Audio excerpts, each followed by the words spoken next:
नमस्कार, आप देख रहे हैं इंडिया 24 प्राइम और मैं आपके साथ सौरभ वाल्मीकि। आज हम आए हैं एक ऐसी जगह, एक ऐसे प्लेटफॉर्म की पड़ताल करने के लिए जो दावे करती है पूरे देश के अंदर एक जो नई तरह की जो फाइट है उसको पूरे देश में उभार रहे हैं। अलग अलग जगहों से, अलग अलग प्रदेशों से यहाँ ला कर के फाइटरों को तैयार किया जाता है। बिल्कुल हम बात कर रहे हैं FFW फाउंडेशन, जो कि यहाँ उन्होंने इंस्टीट्यूट खोला हुआ है। यहाँ आप देख सकते हैं, अपने कैमरा सहयोगी से कहूँगा वो दिखाएंगे कि FFW नेटवर्क्स के नाम से यहाँ उनका इंस्टीट्यूट भी चल रहा है और अलग अलग जगहों से ला कर के यहाँ रेसलिंग में उतारे जाते हैं योद्धा, जिनसे सामने वाला जो व्यक्ति है, जो उनका विपक्षी व्यक्ति जिसको कहते हैं, जो उनके दुश्मन होते हैं, वो खौफ में आ जाते हैं और मजबूर हो जाते हैं रिंग से बाहर निकलने के लिए। रिंग छोड़ने पर मजबूर हो जाते हैं। दिखाते हैं हम आपको यहाँ जो किस तरह से FFW के जो प्लेयर हैं वो तैयार किए जाते हैं और किस तरह से FFW फाउंडेशन काम कर रही है।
आज हम रोहिणी के अंदर आए हैं। रोहिणी में बेगमपुर एक गांव है, उसमें FFW फाउंडेशन की ओर से इंस्टीट्यूट चल रहा है। अलग अलग जगहों से खिलाड़ियों को रिंग में उतारा जाता है, मजबूती से तैयार किया जाता है खिलाड़ियों को।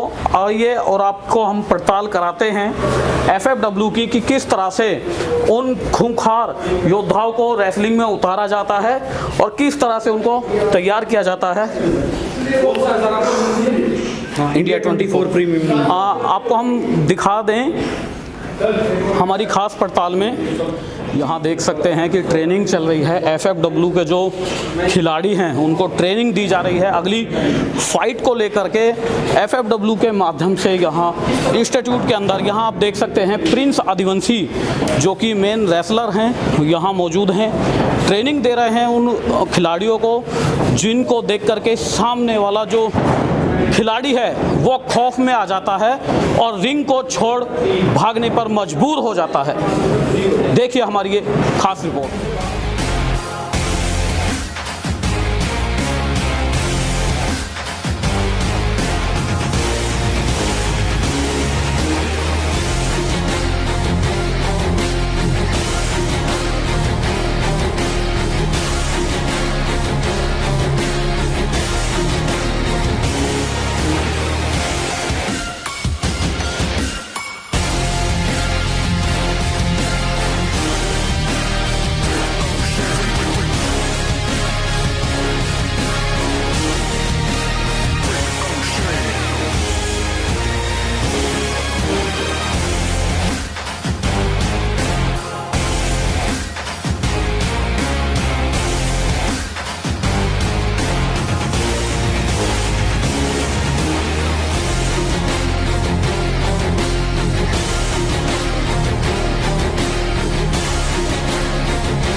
यहाँ हम बात करते हैं जो FFW के चेयरमैन हैं वीर सचिन आदिवंशी यहाँ मौजूद हैं। उनसे जानेंगे किस तरह से यहाँ खिलाड़ियों को उतारा जाता है और कहाँ से जो प्लेयर हैं चुन करके यहाँ लाया जाता है और FFW की जो रिंग है उसमें उतारा जाता है। सर कहाँ से आप प्लेयर चुन करके लाते हैं और किस तरह से ट्रेनिंग दी जाती है यहाँ?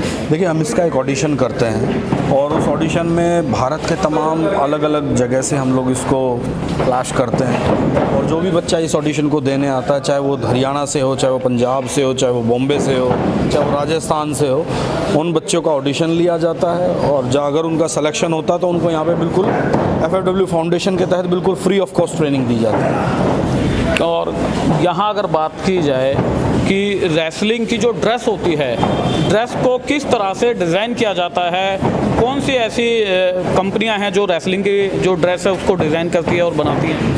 देखिए, यहाँ पे इंडिया में तो ये प्लेटफॉर्म है ही नहीं कि यहाँ पे कोई रेसलिंग के कॉस्ट्यूम बनाए या ड्रेस बनाए, तो ये हम लोग खुद ही करते हैं। और अभी आजकल हमारा एक स्पॉन्सर है जिनके तहत हम लोग ये ड्रेसेस बनवा रहे हैं, जिसका नाम है फिटेड।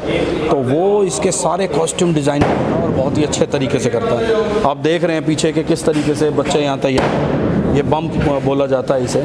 तो यहाँ पे सभी तरीके के बच्चों को तैयार किया जाता है, इनको सिखाया जाता है कि आपको बम्प कैसे मारनी है। ये ट्रेनिंग का बहुत बड़ा पार्ट है बम्प मारना। अभी देखिए लड़की, इससे तो एक रिस्क भी होता है, इंजरी भी आ सकती है, इनको नुकसान भी हो सकता है शारीरिक का। तो किस तरह से पॉसिबल है हमारा जैसा आम व्यक्ति? तो देखिए, ये जो आपने सही कहा, बहुत रिस्क होता है, बहुत सारी इंजरियां भी होती हैं, लेकिन कहते हैं ना कि इनको उस तरीके से हम लोग ट्रेनिंग करते हैं कि कम से कम इनको इंजरी हो और ज़्यादा से ज़्यादा सहने की क्षमता इनके अंदर बढ़ाई जाती है। और अगर बात की जाए, देखा जाता है पूरे देश के अंदर जो पंजाब से खली आते हैं WWE के अंदर, उनके अलावा और कोई ऐसा प्लेयर WWE में नहीं पहुंचा है। क्या कारण मानते हैं, या ऐसे योद्धा निकल के नहीं आ पाते हैं? ऐसा नहीं है कि निकल के नहीं आते हैं। जब हम बात करें, मैं चाहूँगा कि ये जो सवाल आपने पूछा है, तो इस सवाल में सब अगर शामिल हो जाएं तो ज़्यादा बेहतर है। हमारी आगे की खास चर्चा में हम आपकी बात कराते हैं। जो FFW के जितने भी रेसलर हैं यहाँ मौजूद हैं, आप देख सकते हैं। FFW के जो चेयरमैन हैं वीर सचिन आदिवंशी, वो भी यहाँ मौजूद हैं। जो मेन प्लेयर हैं प्रिंस आदिवंशी, वो भी यहाँ मौजूद हैं। उनसे जानेंगे किस तरह से यहाँ रिंग में उतारे जाते हैं, किस तरह से जो इनकी प्रैक्टिस है कि रोज़मर्रा की किस तरह से यहाँ कराई जाती है। और आपको एक हम खास बात और बता दें, महिलाओं को जो इस देश के अंदर सिर्फ एक चूल्हा चाकी तक ही सीमित रखा जाता था, आज चाहे वो कल्पना चावला जैसी महिला हो, या आपको हम दिखा दें गढ़वाल से यहाँ मौजूद हैं महिला, आसाम से मौजूद हैं, यहाँ रेसलिंग सीख रही हैं FFW के प्लेटफॉर्म पर आकर के। तो किस तरह से यहाँ प्लेयरों को तैयार किया जाता है जिनको देख करके सामने वाला दहशत में आकर के रिंग को छोड़ने के लिए मजबूर हो जाता है। प्रिंस जी, स्वागत है आपका। जी थैंक यू, बहुत बहुत शुक्रिया। किस तरह से खिलाड़ियों को तैयार किया जाता है, और चोटें भी काफ़ी आती होंगी। अभी हमने देखा कि इतनी ऊपर से इंसान को पटक रहे हैं, हमारे जैसे आदमी की तो रीढ़ की हड्डी टूट जाएगी। देखिए, ये प्रोफेशनल ट्रेंड है और FFW में इन लोगों को प्रॉपर तरीके से और बहुत ही ज़बरदस्त किस्म की ट्रेनिंग दी जाती है। और ट्रेनिंग करने के बाद, चीज़ें सीखने के बाद ये उतरते हैं FFW के एक बिग मंच पर फाइट खेलने के लिए। और ये ट्रेनिंग इतनी आसान नहीं है, कोई बच्चों का खेल भी नहीं है रेसलिंग। और रेसलिंग बहुत अलग कला है जो FFW ने हमारे भारत देश को दी है। तो ये जो ट्रेनिंग है इतनी ज़्यादा स्ट्रॉन्ग होती है, इसमें एक एक मूव्स को सिखाने के लिए कई तो दिन लग जाते हैं रेसलर्स को सीखने में। जब ये ट्रेनिंग करके हटते हैं, इनकी गर्दनें इतनी मोटी मोटी हो जाती है सूज के। लेकिन इन सभी चीज़ों को नज़रअंदाज करते हुए जो आगे बढ़ता है, वही आने वाले वक्त में FFW का सुपरस्टार रेसलर या FFW सुपरस्टार डीवा रेसलर बन पाता है। आपने बात की कि FFW ने ही क्यों भारत के अंदर शुरुआत की? इससे पहले और भी अच्छे कबड्डी का हम स्कोप देख लें या और किसी पहलवानी का हम देख लें, तो क्यों नहीं उभर पाते हैं ऐसे पहलवान जो खली हैं, जिस तरह से वो WWE में खेल कर भी आए हैं वहाँ भारत की तरफ से, उनके बाद क्यों नहीं ऐसे खिलाड़ी जो उभर पाए हैं FFW में जाने के लिए? देखिए, खली जो है वो हमारे देश की शान है और मैं एज ए रेसलर भी उनकी बहुत रिस्पेक्ट करता हूं, क्योंकि हमारे देश के नहीं दुनिया के जाने माने रेसलर हैं और हमारे देश को जिन्होंने आगे बढ़ाया है, और हमारे FFW के जो फाउंडर चेयरमैन है वीर सचिन आदिवंशी जी, उनके बहुत अच्छे दोस्त भी हैं वो। और बाकी बताइए आप ज़रा। अभी आपने सवाल किया कि जैसे खली ने WWE के अंदर जाके अपना देश का नाम रोशन किया, तो ऐसे और रेसलर क्यों नहीं वहाँ जा रहे हैं?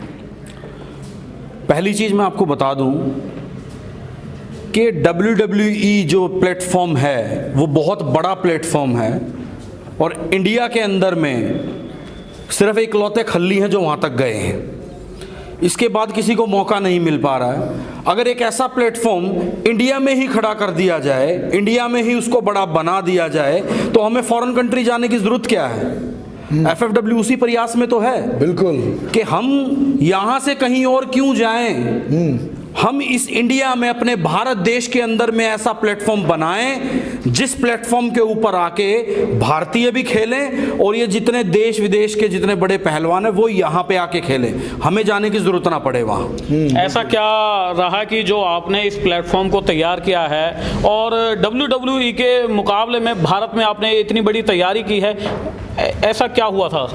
देखिए, मैं आपको बता दूं, हमारा किसी से कोई बैर नहीं है, लेकिन जब बात आती है देश के झंडे की और मान सम्मान की, तो उससे अगर कोई हमारे झंडे के साथ अगर कोई गलत करेगा तो फिर खून खौलता है। वैसा ही काम WWE के मंच पे हुआ।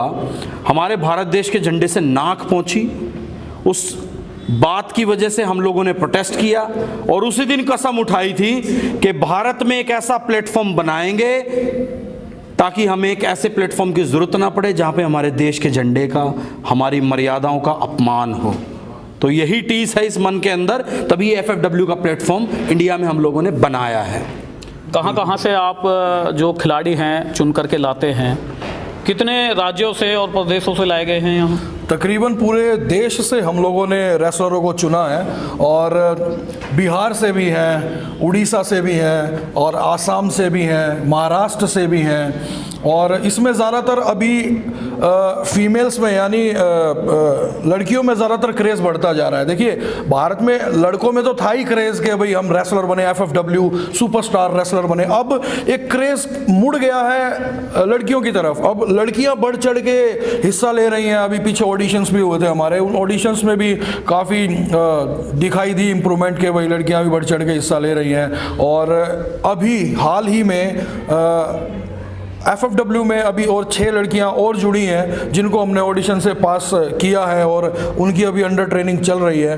तो गर्ल्स जो हैं वो ज़्यादा बढ़ रही हैं, आगे आ रही हैं। तो उनके लिए एक ही चीज़ कहना चाहूँगा कि गर्ल्स पावर है आपके अंदर, आए और जैसे आप स्ट्रॉन्ग हैं और स्ट्रॉन्ग बन के दिखाएं, क्योंकि मौत का बेरहम इतिहास बदल सकते हैं, पाप का पुण्यों में विश्वास बदल सकते हैं। अगर अपनी बाहों पे भरोसा कर ले, यह धरती है, हम आसमान बदल सकते हैं। इस चीज़ को ध्यान रखें, कॉन्फिडेंस को स्ट्रॉन्ग करें और गर्ल्स आगे बढ़ो। FFW आपके साथ है। क्यों सर? आपने आगे बढ़ने की बात तो की है और हम आपकी इस बात की सराहना भी करते हैं, लेकिन कहीं ना कहीं फाइनेंस की दिक्कत आती है। मानिए अगर कोई गरीब मिडिल परिवार है, उसका एक बच्चा है, उसकी एक इच्छा लगन होती है कि मैं भी एक अच्छा रेसलर बनूं, तो वो किस तरह से रेसलर बन पाएगा बिना फाइनेंस को देखते हुए? देखिए, इसका मैं जवाब आपको दूंगा। FFW फाउंडेशन ये एक ऐसा नाम है जो सिर्फ इसीलिए बनाई गई है। FFW ने एक फाउंडेशन बनाई है। उस फाउंडेशन में हम लोग जो गरीब तबका है उन बच्चों को फ्री ऑफ कॉस्ट ट्रेनिंग देते हैं। और यहाँ पे जितने भी बच्चे खड़े हैं यहाँ पे इन सभी लोगों को फ्री ऑफ कॉस्ट ट्रेनिंग दी जाती है। हालांकि जैसे उनके म्यूज़िक के खर्चे, उनकी जो टेक्निकल चीज़ें हैं उनके खर्चे उनको खुद करने पड़ते हैं, लेकिन जो बात करें ट्रेनिंग की, जो सबसे बड़ा पार्ट है जिसमें लाखों रुपये आज की डेट में इंडिया में बहुत सारी ऐसी कंपनियाँ हैं जो लाखों रुपया उन बच्चों से लेती हैं और उसके बदले में एक सर्टिफिकेट देती है सिर्फ कि जाइए आप रेसलर बन गए। रेसलर तो आपने बना दिया, लेकिन वो प्लेटफॉर्म कहाँ है कि वो खेलें, वो अपनी प्रतिभा को दिखा पाएं। उस सर्टिफिकेट का क्या करेगा वो रेसलर फिर? तो ये ऐसी प्रतिभा जो है वो एफएफडब्ल्यू ने ही दी है और एफएफडब्ल्यू फाउंडेशन इस पे काम कर रही है। अगर कोई अच्छी फंडिंग हम लोगों को मिलती है, अच्छा हमारे मार्केटिंग हेड भी यहाँ बैठे, इनके माध्यम से काफ़ी इन्वेस्टर्स से हम लोग बात कर रहे हैं, काफ़ी स्पॉन्सर से हम लोग बात कर रहे हैं। अगर कुछ अच्छे इन्वेस्टर, कुछ अच्छे स्पॉन्सर हम लोगों को मिलते हैं तो जो बाकी के खर्चे बच्चों की बॉडी के ऊपर होते हैं, इनकी डाइट के खर्चे, इनके और भी बहुत सारे खर्चे, तो वो खर्चे भी एफएफडब्ल्यू आगे बढ़ के उठाएगी और देश के हर बच्चे को उस प्लेटफॉर्म तक लेके जाएगी जहां उस बच्चे को पहुंचना चाहिए। डाइट की आप बात कर रहे हैं, मुझे खिलाड़ियों को देखते हुए देखने से लग रहा है कि डाइट काफ़ी अच्छी होगी इनकी। तो अब तक किस तरह से चल रहा है इनका? देखिए अभी तो चल ही रहा है। अब जैसे मैं बात करूं, ठंडर हमारे बीच में है, अब एक बारी में इनका कम से कम 12 अंडे का डाइट है। अगर वो सुबह नाश्ता करते हैं तो 1 किलो मिल्क इनको चाहिए, इनको 12 अंडे चाहिए कम से कम, उसके अलावा भी एक्स्ट्रा काफ़ी सारी चीज़ें ये खाते हैं। लेकिन अब जेब में जितना होगा उसके हिसाब से ही तो चलेगा। अब बेचारा 4 अंडे में भी काम चला रहा है। तो अगर इस इंसान को उस तरीके की डाइट मिल जाए तो अभी आप चौड़ाई देख रहे हैं, इनकी चौड़ाई दुगनी दिखेगी आपको। मोदी जी से फालतू सीना हो जाएगा फिर। अरे कह सकते हैं आप, मोदी जी से फालतू सीना हो जाएगा। और बहुत सारे ऐसे बच्चे हैं जो सिर्फ फाइनेंशियल प्रॉब्लम की वजह से जो है रेसलिंग नहीं कर पा रहे हैं। तो ये मिसाल है उन लोगों की जो अपने घर का पेट काट काट के आज इस लेवल पे ट्रेनिंग कर रहे हैं। और बहुत से लोग इसमें ऐसे भी हैं जिनकी शादी हो चुकी है, जो अपने ऊपर खर्चा नहीं कर पाते हैं, अपने बच्चों का खर्चा पूरा कर ले वही बहुत है। तो बहुत सारे चैलेंजेस हैं, वो चैलेंजेस अभी हैं, लेकिन धीरे धीरे हम कोशिश कर रहे हैं कि वो सारे चैलेंजेस इनके दूर हो जाएं और जो प्लेटफॉर्म इनको मुहैया होना चाहिए वो हो। हमें बताएं सचिन जी, कॉस्ट्यूम की अगर हम बात करें, कॉस्ट्यूम किस तरह से इनकी तैयार होती है और ख़ास भी बताई जाती है कि कॉस्ट्यूम एक खास तरीके से तैयार होती है? कॉस्ट्यूम, तो कॉस्ट्यूम के बारे में तो सभी जानते हैं। हमारे कॉस्ट्यूम डिजाइन होते हैं फिटेड। ये फिटेड, अब आप ये सोच रहे हैं कि फिटेड क्या है, आइए मैं दिखाता हूं जी। Fitted is a premium clothing brand, यानी कि जो हमारी सोच होती है ना, उस सोच को ये लोग सामने उतार देते हैं। यानी कि रेसलिंग के अंदर कैरेक्टराइजेशन होती है, जिस कैरेक्टर के जिस हिसाब के कॉस्ट्यूम हम लोग सोचते हैं वो कॉस्ट्यूम बनाने का काम करता है फिटेड। ये हमारे कॉस्ट्यूम स्पॉन्सर भी हैं और ये बहुत अच्छे अच्छे कॉस्ट्यूम डिजाइन करते हैं। और मैं आपको बता दूं, स्पेशली जो मैंस हैं उनके लिए प्रीमियम ब्रांड्स के कपड़े बनाते हैं। तो फिटेड वो चीज़, और ये इंडिया का लीडिंग ब्रांड है। और इसके साथ साथ अभी कुछ ऐसे इस बार देखने को मिलेंगे कॉस्ट्यूम हमारे देश की जनता को, जो अभी तक इंडिया में मेरे ख्याल से वो कॉस्ट्यूम उतरे भी नहीं होंगे। कुछ ऐसे कॉस्ट्यूम्स भी हैं जिनमें मास्क हैं और ऐसे बहुत सारे कॉस्ट्यूम हैं जो हमारे भारत की जनता को देखने को मिलेंगे। और ज़बरदस्त मज़ा आने वाला इस बार जो कॉस्ट्यूम इन्होंने बना के दिया है ना, ये माइंड ब्लोइंग। ये बिल्कुल सही है कि आज तक भारत के इतिहास में ऐसे कॉस्ट्यूम अभी तक नहीं हुए हैं जो कॉस्ट्यूम इस बार इस